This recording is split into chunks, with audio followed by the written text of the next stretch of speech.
कई बार हम टॉपर्स के बारे में पढ़ते हैं, लगता है तो हमेशा ही सक्सीड करते आ रहे हैं, लेकिन सच बात ये है कि हर किसी के पीछे कोई ना एक स्टोरी होती है। और मेरा वही था कि मैंने जेई दिया, I couldn't clear it. At that moment मुझे लगा कि एवरीथिंग शैटर्ड, कुछ बचा नहीं, अच्छा कॉलेज मिला नहीं, पता नहीं क्या होगा। लेकिन destiny has its own turn. I got admission to a local college engineering का। और तो यही कहूँगी कि if you are testing failure, let that be a step in the right direction. उसको आप एक ऐसा पड़ाव बनाइए अपनी लाइफ का कि उस पर स्टेप करके उससे पॉजिटिव एनर्जी लेके आप अपने दूसरे जो भी आप डिसाइड करते हैं गोल, उसकी तरफ बढ़ें। तो फेलियर से बिल्कुल घबराएं नहीं, ये एक मेरा मैसेज रहेगा सबको। फेलियर आएंगे, ऑब्स्टिकल्स आएंगे, लेकिन बात तभी होगी जब आप डिटर्मिनेशन से उन फेलियर्स को फेस करेंगे और अपने आप से पूछेंगे कि मैं क्यों ये जो गोल अचीव करना चाहता हूँ या चाहती हूँ, क्यों करना चाहती हूँ।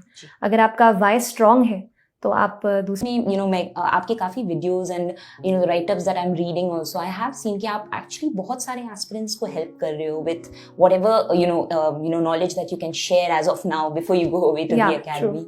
So a little bit about, this entire journey. I know it's been a long journey, but it's also the first attempt that you gave for this exam and you managed to clear it with an outstanding result. So थोड़ा हमें बताइए about this journey. Talking about this journey, I'll say कि when I came to the second year of my college, it was then I started contemplating exactly what career I want to really step into. And then there was a childhood dream somewhere, I might have read somewhere, I might have listened to it, कि you have to become an IAS officer, ऐसा कुछ था। तो फिर college में आके उस dream को मैंने कहा इसको आगे बढ़ाते हैं। I started reading about it, कैसे पढ़ाई होती है, क्या नोट्स होते हैं। I could not go to Delhi while I was in the college, तो फिर मैंने कहा कि नहीं, यहीं से पढ़ाई शुरू करती हूँ। तो जो भी मुझे वहाँ क्लासेस मिली, जो भी ऑनलाइन मुझे मिला कंटेंट, वहाँ से मैंने प्रिपेयर करना शुरू किया। कई सारे टॉपर्स का वीडियो मैं भी देखती थी कि क्या पढ़ते हैं, क्या इंपॉर्टेंट होता है, तो उनसे सीखती थी। ऐसा सीख के 1-2 साल पढ़ के अटेम्प्ट दिया अपना लास्ट ईयर, और लास्ट ईयर मैंने ग्रेजुएशन अपना कंप्लीट किया and with God's grace I have been able to clear it. तो इसके बारे में this is one thing, actually मैंने बहुत सारे आपकी इंटरव्यूज देखे हैं, one thing which always comes across कि you have this sense of positivity around you, and मैंने देखा है कि you are quite interested in yoga, meditation as well. तो उसके बारे में आप क्या बताओगे, बिकॉज ऐसे बहुत एस्पिरेंट्स जैसे ऐसे कम्पिटिटिव एग्जाम्स में उनका एक मेंटल कंडीशन उसको बिल्ड करना is also very difficult, because again this is an exam of constant perseverance and also hard, continuously चलते रहता है। तो उस state of mind को build करने के लिए what would you suggest, what should they do? Yes, state of mind जैसा आपने कहा equally important है। We focus on material, we focus on test, we take all the material that's there, we just want to leave and just don't want to leave anything। लेकिन हम ये शायद भूल जाते हैं कि हमारा mental preparation भी equally important है। तो for a grueling exam like this, हमें mentally भी prepare होना बेहद ज़रूरी है।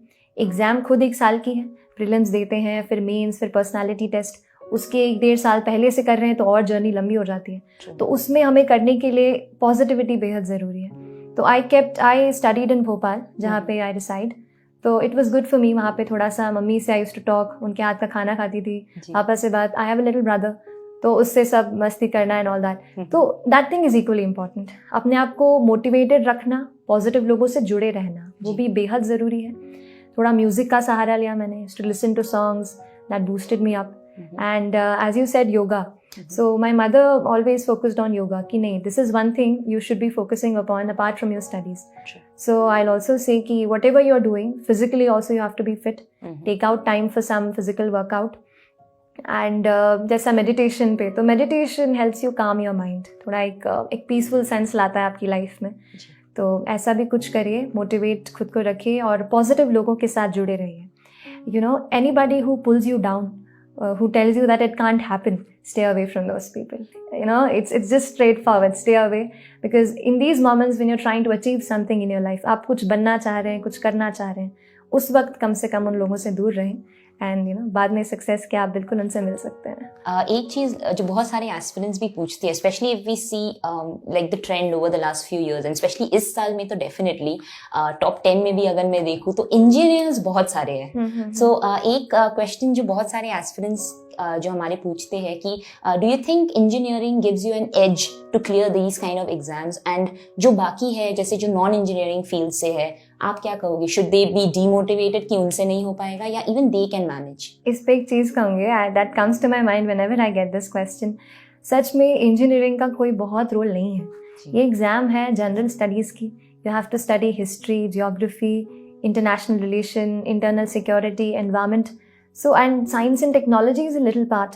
सो engineering as such really does not help. अब ऐसा क्यों हो रहा है? मुझे ऐसा लगता है इन जनरल इंडिया में अभी इंजीनियरिंग बहुत लोग ले चुके हैं। So you know the proportion of people who are there as engineers वो ज़्यादा है, उस कारण से शायद रिजल्ट्स आ रहे हैं। वो एक चीज़ हो सकती है। People who have taken other backgrounds, who have taken humanities, I thought that they had an edge when I was studying, क्योंकि ये लगता है ना कि कोई ग्रेजुएशन में हिस्ट्री पढ़ रहे हैं, सोशियोलॉजी पढ़ रहे हैं, तो वो अपना यहाँ पे कर सकते हैं।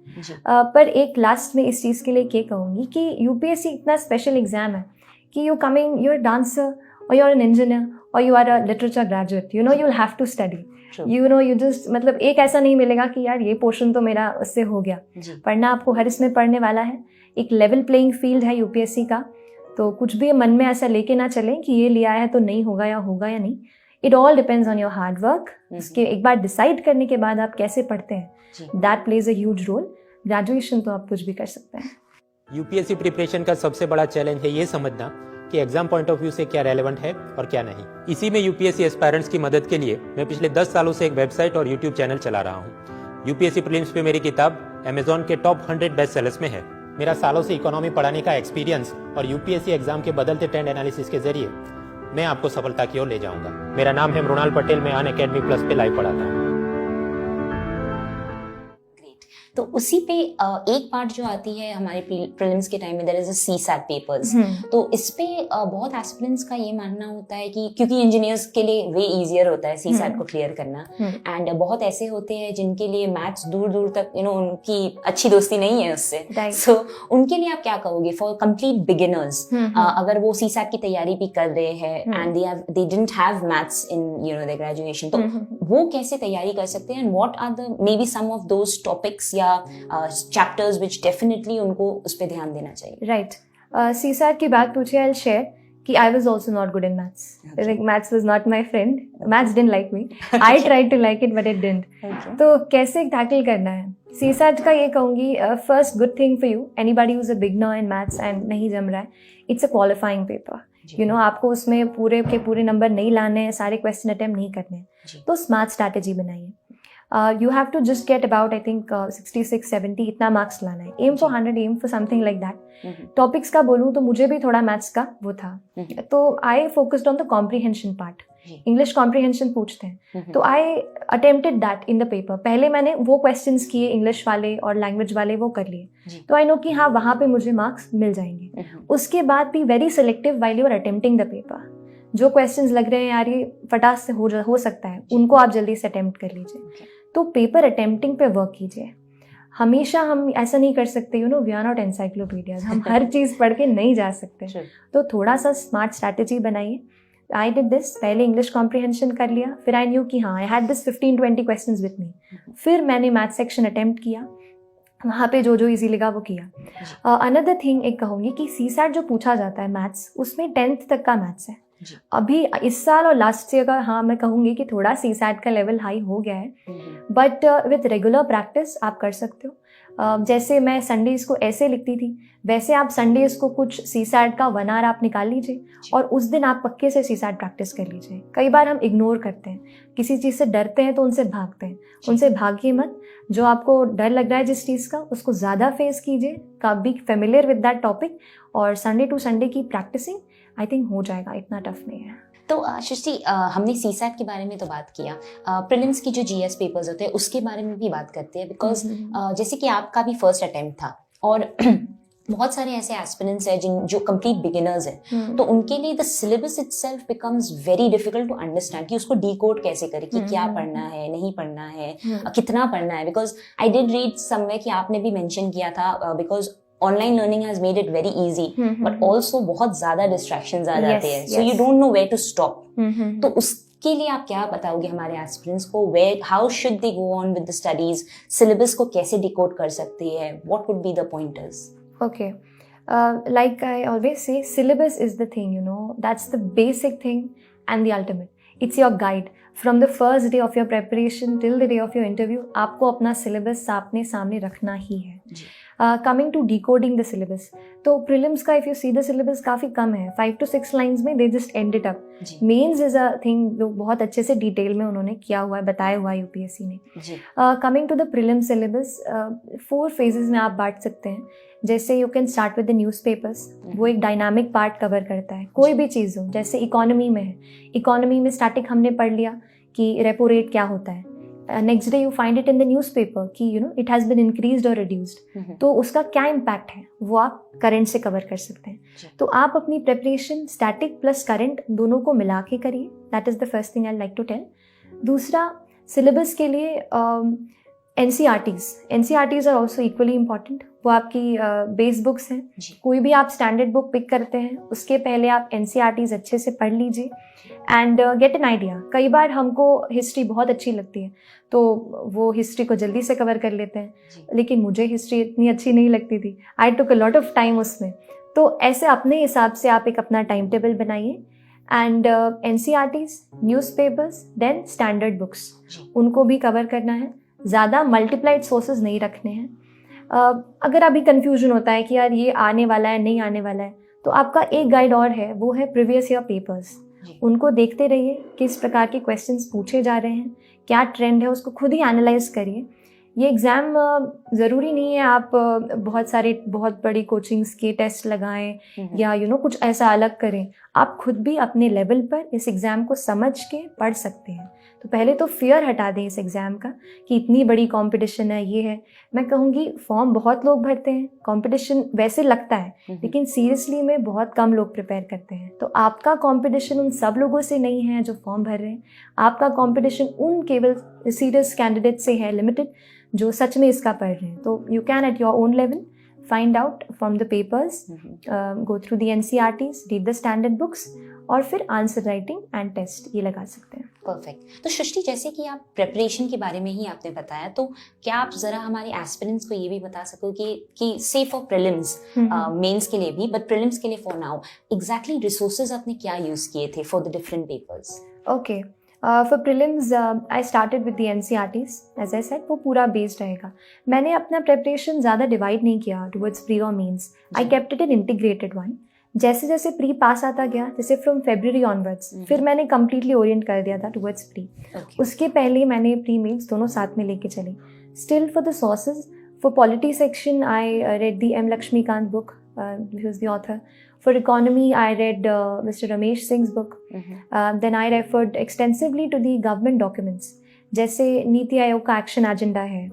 These authentic documents are really important. कुछ वहाँ से कीवर्ड्स पिक करके भी UPSC सवाल पूछ लेते हैं, तो keep a track on that. Newspapers was the basic source. Coming to history, modern Indian history के लिए I refer to the spectrum book by mister Rajiv Ahir. Then for the ancient and medieval history, for the ancient history, I read the Tamil Nadu textbook class 11th. For medieval history, I only referred to the NCRTs. For the Indian culture part, I read the book of Nitin Singhania, Art and Culture, and also referred to the CCRT website. Coming to geography, I read the base book of G.C. Leong, which is there. But still, you can also, NCRTs will be your starting point, and maps that will supplement your geography, and atlas that is equally important for geography. I think that sums up. Anything left? Yeah, economy I covered Mr. Ramesh Singh's book. I think that's all. Perfect. And science and tech के लिए specifically कुछ Oh extra? yes, science and tech के लिए no, I did not refer to any book. I think science and tech अगर UPSC asks, then it is related to your current what's happening, what's dynamic. So keep a tab on your newspapers. अगर वहाँ पे कोई लगता है sometimes कोई question आ गया कि there's this RNA protein thing or anything Cas9 as it was asked in the prelims paper this year. ऐसा कुछ न्यूज़पेपर में दिखता है तो please just Google it, find out about the background information. बहुत सारा आपका काम क्यूरियोसिटी से हो जाएगा. अगर आप कुछ पढ़ रहे हैं और आपको लग रहा है कि यार इसका बैकग्राउंड मुझे नहीं पता है, तो वहीं पे just Google it, find out उसके पीछे क्या है, वो पोर्शन आपको वहाँ मिल जाएगा. Just make your own short notes and your covered. So you don't need to run towards new books, कुछ नया मटेरियल, कुछ नहीं. आप खुद अपना मटेरियल बना सकते हैं. Just be a little curious. Perfect. So curiosity is very important यहाँ पे. तो एक चीज जो मैं आपसे पूछना चाहूंगी सृष्टि, क्योंकि आपने एनसीईआरटी भी मेंशन किया, सो बहुत सारे एस्पिरेंट्स के दो मेजर डाउट रहते हैं. एक तो ये कि भाई ओल्ड एनसीईआरटी या न्यू एनसीईआरटी, और एक है कि इज इट नेसेसरी 6 to 12 की पूरी एनसीईआरटी कंप्लीट करें या 9 to 12 या 11-12 is suffice. You know, there are about 800 students have cracked this exam and they'll have 800 ways to do it. True. So I'll tell mine, क्योंकि रास्ते अलग अलग हैं. थोड़ा मैं अपना बता देती हूँ. मैंने ये किया कि I refer to only new NCERTs. Old I did not refer. Then coming to the standard, I started from 6th. Because थोड़ा मुझे बेस नहीं आ रहा था क्या है, थोड़ा साइंस की तरफ हो गया था तो भूल गए थे. तो I started from 6th but only social science. I did not right science. 6 to 12 केवल सोशल स्टडीज की मैंने रेफर की. And please focus on the NCERTs from 9 to 12. वहाँ पे थोड़ा फोकस बढ़ा सकते हैं, पर रीडिंग आप पूरा करो 6 to 12. That is my take. Perfect. तो प्रीलिम्स के बारे में तो आपसे बातें हो गई. अब क्योंकि ऑब्वियसली इस साल की प्रीलिम्स भी हो चुकी है, लोग सभी अपने मेंस की तैयारी में लगे हुए रहेंगे. So this time from prelims to mains बहुत लोगों के लिए एक क्विज रहता है कि भाई अब क्या करें प्रीलिम्स की मेंस के बीच. अ लॉट ऑफ पीपल यही सोचते सोचते they end up wasting a lot of time. तो आप हमें बताइए ये प्रीलिम्स के मेंस के टाइम का जर्नी जो था उसमें आप क्या कर रहे थे and how did you divide your time for your preparation. Yes, ये बहुत इंपॉर्टेंट क्वेश्चन भी है और टाइम भी है. हमें कुछ 3-4 months 3.5 months मिलते हैं. अराउंड हाफ मंथ हम इसमें वेस्ट कर देते हैं कई बार कि कट ऑफ क्या जाएगा और क्या हम सिलेक्ट हो रहे हैं या नहीं. तो ये अगर आपके साथ कन्फ्यूजन है स्टूडेंट्स के साथ, please don't waste your time. That will be my thing. मैंने भी थोड़ा वेस्ट किया था, पर based on experience I will say कोई आउटपुट नहीं मिलता है. जो कट ऑफ जाएगा वही जाएगा. We can not change it. So whatever you have done, analyse your paper little bit but keep it away. Take a break of 1 week, thoda freshen yourself up, and then when you start, focus extensively on answer writing. Now is the part and revision. जितना पढ़ना था थोड़ा हम brush-up अभी कर सकते हैं. जैसे हमने कुछ टॉपिक्स ऐसे हैं जैसे केवल मेंस में आते हैं. You have internal security, ethics, a full paper 250 marks that we haven't read for a long time क्योंकि हम प्री के प्रिपरेशन में बिजी होते हैं. तो उन टॉपिक्स को आप पिक कीजिए. ऑप्शनल हमारा एक ऐसा पार्ट है. एक ये चीज़ कहूँगी, हम जीएस पढ़ के बोर हो गए होते हैं प्रीलिम्स के लिए अब 2-3 महीने से. तो आप ऑप्शनल से शुरू कर सकते हैं. ऑप्शनल को आप लिमिटेड एक सिलेक्टेड टाइम दीजिए. मैंने पहले ऑप्शनल किया, then I picked up my general studies paper. पर यहाँ पे आप केवल ये मत सोचिए कि टेस्ट में क्या आ रहा है. थोड़ा अपने दिमाग से भी, if something there is a topic of जजेस इम्पीचमेंट कहीं पे था, that was and it was asked in this exam. ऐसा ही कुछ अगर आपको न्यूज़पेपर में मिलता है कि ये इंपॉर्टेंट लग रहा है, तो just note it down and frame your own question and answer on it. खुद के बेसिस पे भी थोड़ा प्रीएम्प्ट करने की कोशिश कीजिए कि क्या पूछा जा सकता है. उन एरियाज पे भी ज़्यादा फोकस करो. एंड एक और चीज़, कई बार ऐसा होता है कि प्रीलिम्स में कोई सवाल पूछा है, उसी को डिटेल में मेंस में पूछ लेते हैं. तो जो अभी प्रीलिम्स में आया है उन क्वेश्चंस को भी अच्छे से एनालाइज कीजिए. उनसे रिलेटेड जो भी डीपर बनता है मेंस के लिए उस पर भी वर्कआउट कीजिए. And planning is the most important thing. Plan your time really well. Don't waste your time at all. If you are in and if you've made it, this is the time, and mains is the stuff, जहाँ पे you can ensure your name in the list. So work hard for mains. Write answers, at least write 3 to 4 answers per day. Get it evaluated कहीं से by your mentors. Join some test series, that can be done. So keep yourself disciplined and use every second of yours. Great. I think Srishti ये बहुत ही अच्छी tip आपने दी थी, specially कि prelims में जो भी आया है उनके को तो डेफिनेटली उन टॉपिक्स को तो डेफिनेटली इन डेप्थ थोड़ा मेंस के लिए आप भी पढ़ लीजिए. So that is definitely something they should do. एक चीज जब आपने मेंशन किया that just brought back that question to me. आपने बताया कि नोट डाउन कर लेना जो इम्पोर्टेंट लगे. तो note making, as you must also be knowing, is a very important part of this entire preparation. तो नोट मेकिंग के लिए if you could share some tips और you could just tell all our aspirants कि आप note making कैसे करते थे. Right. Note making मेरे साथ ऐसा था, किसी के नोट्स मैं पढ़ती थी, इतना समझ में नहीं आता था. खुद के नोट्स में when we write in our own handwriting and we have processed that information, तो रिविजन भी ईजी हो जाता है. इसीलिए मैंने खुद के नोट्स पे फोकस किया.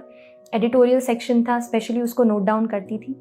एक टिप कि make your notes in plain A4 size sheet papers, because वहाँ पे we have to write in plain sheets. You not going to get rule pages. तो let's practise from here. I made my notes there, point format में लिखती थी, और depending on the demand कई बार ऐसा होता है कि न्यूज़पेपर में कोई स्टेटमेंट रहता है विच यू फील यार this statement can be directly quoted in my answer as a conclusion और एन इंट्रोडक्शन, तो वैसे स्टेटमेंट्स को आप डायरेक्टली अपने नोट्स में लिख लीजिए। एक और चीज़ कर सकते हैं, आप कहीं पे डेटा आपको मिलता है न्यूज़पेपर में, यू नो कि 50% of Indian population has done anything, you know we get such data, this data can you know substantiate your argument in your answer. तो इस डेटा को अलग से आप एक नोटबुक में नोट कर लो, और जब भी आप उसका आंसर लिख रहे हो कोट दैट डेटा वहाँ पे, practice it in your answers. And when you add to your notes, कुछ भी नया जब आप लिख रहे हो तो बस थोड़ा सा पेजेस पलटा के पीछे देख लीजिए कि क्या लिखा है। हर दिन पूरा नहीं पढ़ना है, but even if you glance through those notes, you know वो थोड़ा आपके दिमाग में रहेगा, वो that will help you in revision. तो don't take shortcuts, make your notes, that will you know increase your comprehension of the topic. And I have observed कि जितना ऑर्गेनाइज्ड हमारे नोट्स होते हैं उतने अच्छे और ऑर्गेनाइज्ड हमारे आंसर्स हो जाते हैं, तो focus on that. Great. So organize your notes, that will organize your answer and that will get you a rank hopefully. Yeah. Great. So सृष्टि एक चीज मुझे बताइए, since आप इतना detailed information दे रहे हो सब कुछ में, I just want to know कि सृष्टि as a person आप कैसे हो? Are you like an introvert, बहुत ही restricted लोगों से आप मिलते हो, या are you an extrovert, you like to just socialize, meet people, more of an adventure junkie? कैसे हो आप like in your day to day life?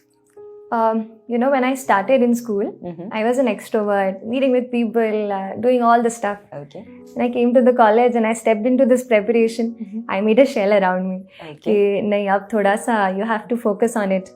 I could not connect and did not connect with a lot of my friends.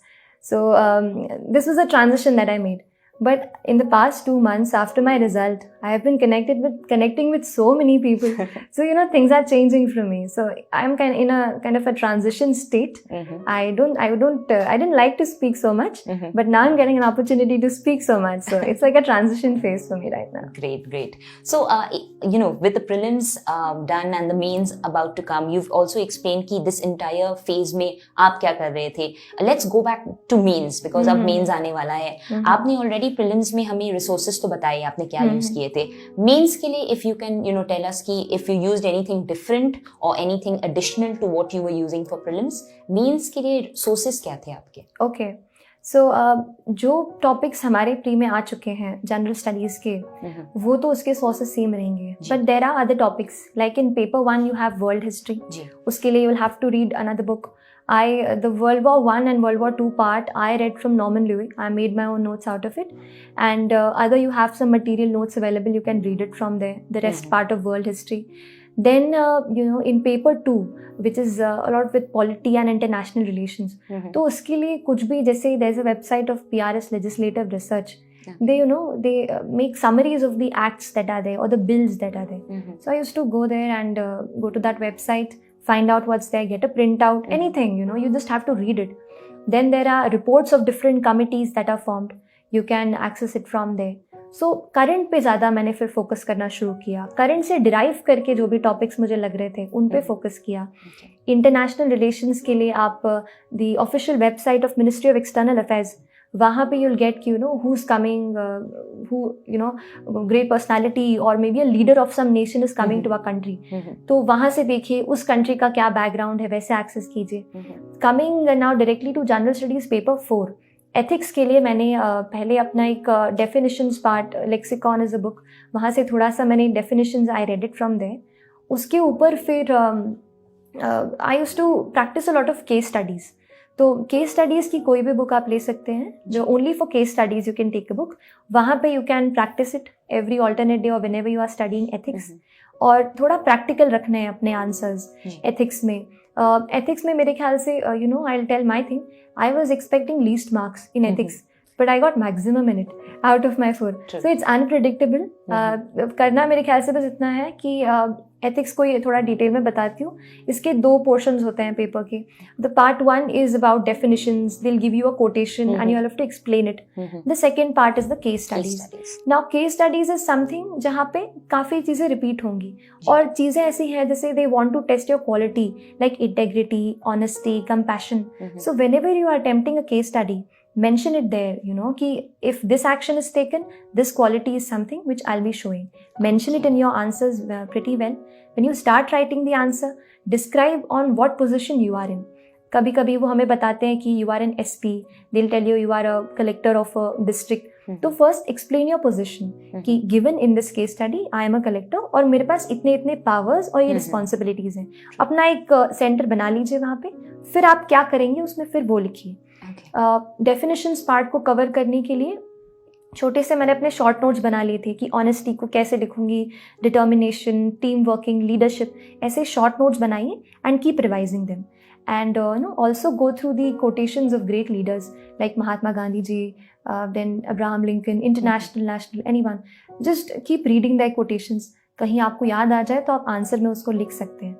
तो ऐसे करके planning कीजिए और divide your time well in your this one means. ऐसे छूट गया, ऐसे के बारे में बताऊंगी कि I didn't get good marks in ऐसे. मैंने ये पढ़ा था, ऐसे was your it was that low point. So but still I would say कि practice your essays. Sunday to Sunday get a mentor who will check and evaluate your essay. And आजकल philosophical essays पूछ रहे हैं, you know, generally you know it used to be कि एक topical आता है और एक फिलोसॉफिकल आता है. लास्ट टाइम जैसे मेरे बाद दोनों एक फिलोसॉफिकल एसेज दे दिए थे, तो उस पर भी प्रैक्टिस कीजिए. UPSC will trick you, so please don't leave anything. And coming to optionals, you know, a very important part of your mains. I had sociology as my optional. तो prelims के पहले एक स्टडी मैंने पूरा किया था optional का. तो प्रीलिम्स के बाद सारा रिविजन पे ध्यान दिया. जो भी इम्पॉर्टेंट टॉपिक्स लगे, इम्पॉर्टेंट चीज़ें लगी, उनको अच्छे से ब्रशअप किया. टेस्ट ज्वाइन किया था तो उसको अच्छे से दिया. Evaluate your test also. When you are giving a test, don't just you know give the test and leave it. नहीं, आंसर कॉपी जब चेक होके आ गई, उसको अच्छे से पढ़ो, क्या गलतियाँ हैं क्या नहीं है, वर्क ऑन दोज ऑल्सो. ऐसा करके बहुत सारी. सोशियोलॉजी के लिए रिसोर्सेज आपने कौन सी यूज की थी? I started with Harlambus and Hield. There's a book, small orange color book for paper 1 of sociology. Then some chapters like methodology can be done from Harlambus and Holborn. That's a big blue book. And then this will cover the thinkers part of your preparation in paper 1. Coming to paper 2, वहाँ के thinkers के लिए there's a book written by B.K. Nagla, Indian sociological thinkers. वो वहाँ से किया.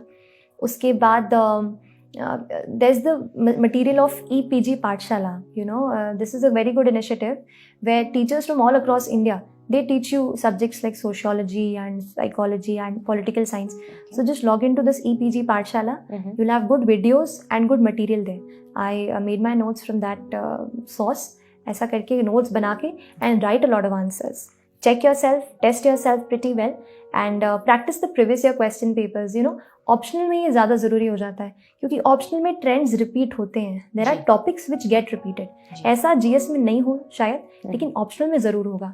तो previous year के पेपर्स अच्छे से सॉल्व करके जाइए. परफेक्ट. तो फिर भी क्योंकि अभी आप बता रहे हो there is obviously so much to cover, right? तो दिन में अगर मैं पूछूं आप कितने घंटे पढ़ते थे and how much time would you give to you know rest and may be some co curriculum?